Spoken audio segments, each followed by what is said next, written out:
బోనాల పండుగను ఘనంగా నిర్వహించేందుకు ఆదిలాబాద్ జిల్లా యంత్రాంగం రెడీ అయింది.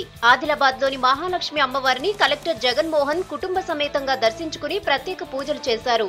అమ్మవారికి బోనం సమర్పించి మొక్కులు చెల్లించారు. జిల్లాలో వర్షాలు కురిసి పంటలు పండేలా చూడాలని అమ్మవారిని కోరుకున్నట్లు తెలిపారు. కేంద్ర ప్రభుత్వ కార్మిక వ్యతిరేక విధానాలను నిరసిస్తూ సెప్టెంబర్ 2న దేశవ్యాప్త సార్వత్రిక సమ్మెకు పిలుపునిచ్చాయి కార్మిక సంఘాలు. సమ్మెపై కార్మిక సంఘాలు కరీంనగర్లో అవగాహన కార్యక్రమం నిర్వహించాయి. కళాభారతిలో జరిగిన సదస్సుకు జిల్లాలోని కార్మిక సంఘాలు మద్దతు తెలిపాయి. కనీస వేతనాలు, ఉద్యోగ భద్రతతో పాటు ఇతర డిమాండ్లపై దేశవ్యాప్తంగా సమ్మె చేయనున్నాయి కార్మిక సంఘాలు. పాజిటివ్ థింకింగ్ తో ర్యాగింగ్ ను అరికట్టవచ్చన్నారు కరీంనగర్ జిల్లా ఎస్పీ జోయల్ డేవిస్. నగరంలో anti ragging and eve teasing పై ఎస్ఆర్ఆర్ డిగ్రీ కాలేజ్ లో అవగాహన కార్యక్రమం జరిగింది. విద్యార్థి దశలో వచ్చే చెడు అలవాట్లకు దూరంగా ఉండి జీవితంలో ఉన్నత లక్ష్యాన్ని చేరుకోవాలని ఎస్పీ సూచించారు. ఈవ్ టీజింగ్ ను అరికట్టేందుకు పోలీస్ శాఖ చర్యలు చేపట్టిందన్నారు.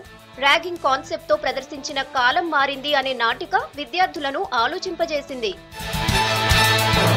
ఖమ్మం జిల్లా కొత్తగూడెంలో బోనాలు ఘనంగా జరిగాయి. మహంకాళి ఆలయం నుంచి భక్తులు రథయాత్ర నిర్వహించారు.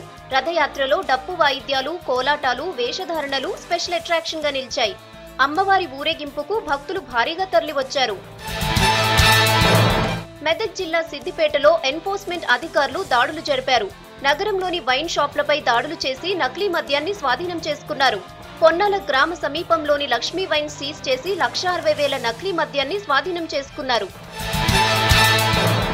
మెదక్ జిల్లా తూప్రాన్ మండలం రంగాయిపల్లి జెడ్పీహెచ్ఎస్ విద్యార్థులు రాస్తారోకో చేశారు.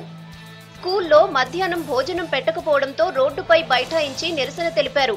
20 రోజులుగా స్కూల్లో నీళ్లు లేక వంట మనుషులు తీవ్ర ఇబ్బందులు పడుతున్నారని విద్యార్థులు తెలిపారు.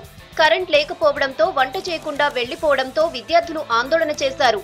విషయం ఎంపీడీఓ, సర్పంచ్ కు చెప్పినా పట్టించుకోవడం లేదని స్థానికులు ఆగ్రహం వ్యక్తం చేశారు. ప్రభుత్వ జూనియర్ కాలేజీల్లో చదివే పేద విద్యార్థులకు ఉచితంగా పుస్తకాలను పంపిణీ చేశారు నల్గొండ జిల్లా కలెక్టర్ సత్యనారాయణ రెడ్డి.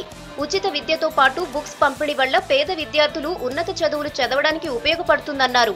విద్యార్థులు సంస్కృతి, సంప్రదాయాలు పాటించి దేశానికి, రాష్ట్రానికి మంచి పేరు తేవాలని సూచించారు.